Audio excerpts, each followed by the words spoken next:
Well, hello again and welcome to this week's podcast. Now, if you've listened to any of my previous podcasts, you will have heard me draw a direct line of sight between employee engagement and the productivity and the profitability of your organization.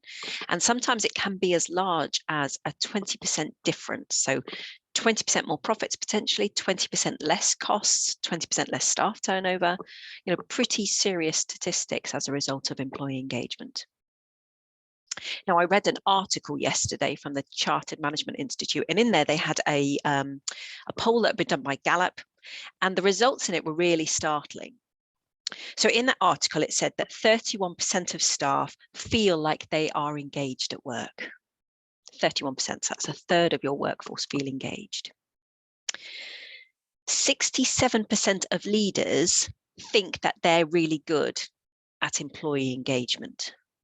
So 2/3 of us leaders thinks we're really good at engaging our staff. And here was the killer stat.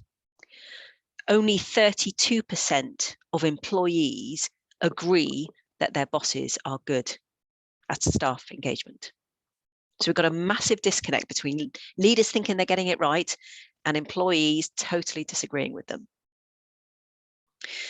Now, I've said this before, but 80% of our performance is down to our mindset. And motivation can be an absolute vacuum cleaner when it comes to our mindset and therefore our performance. So I do think it's worth us getting this right. This week, I've been coaching somebody who is a really great leader, but they've just got this one member of their team that they're wrestling a bit with. They just can't seem to see eye to eye. And they used some quite loaded language. So they felt that they were undermining them. So when this leader and this employee had a conversation about something and the answer was basically, no, it isn't possible, because the individual in question would go and speak to a higher boss to see if they could get a different response. And understandably, the leader felt undermined by that. And this leader was wondering how best to respond to some of this repeat behavior. Should they be punitive? Should they, recall them and have them sat super close to them? Should they be telling them off, for example? And what it became clear in the course of the conversation is that these two individuals were sat on completely different pages. So the leader was all about, if you like, the commercial performance of the organization, the contract that they were working on, whereas the employee sat alongside the client or the customer and therefore were totally consumed with customer excellence and service excellence. So both of these were really values driven in terms of how they went about their business, but they sat on totally different pages. And in addition to that, if you like, the employee got their sense of value from having great reports from the customer, huge pats on the back for the customer satisfaction that they received. Conversely, the leader got great satisfaction from having a compliant contract, from having kept to profit margins, cost margins, and so on and so forth. So you can see that the sources of motivations for these individuals were really different, as well as their worldview.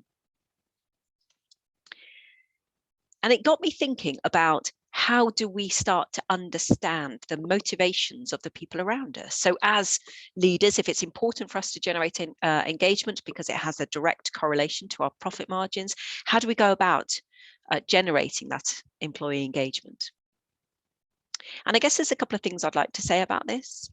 The first one is, I'm a massive fan of Dan Pink. So Dan Pink does something called the theory of motivation. He's got a fabulous little 10-minute cartoon-like video that's super easy to watch. And in there, he talks about, this kind of understanding that we might have that says, actually, money is the motivator. And his premise is basically money is a demotivator. If you apply money to a problem, it kind of gets worse. And actually, he invites us to think about three things: autonomy, mastery, and purpose. So autonomy is the extent to which an individual can be self-directed and kind of create their own path. Mastery is the extent to which that they can get really good at the thing that they do. They can be proud of how capable they are in the thing that they do. And purpose is they're super clear on what they're doing it for. Who are they doing it for? And why are they doing it? And I think for us as leaders, the more we can get under the skin of those three ingredients for our employees, the kind of more capable we can be in either chameleoning ourselves, that's not an easy word to say, is it? Being more chameleon-like in terms of how we approach those individuals, but also understanding which buttons to press to get them to perform in the way that we'd love them to perform.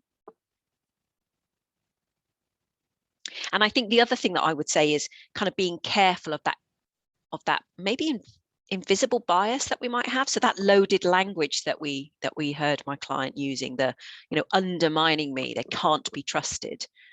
If we go into a relationship not trusting an individual, it won't come as too much of a surprise that they then start to behave in a way that is untrustworthy.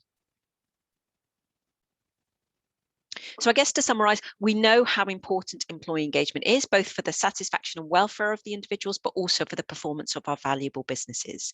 Our profit margins will thank us for being better at employee engagement. We also know that there's an air gap between how leaders feel that they are doing when it comes to generating employee engagement and how employees feel that those leaders are doing when it comes to generating employee engagement. And that's an important air gap that I think we need to pay attention to.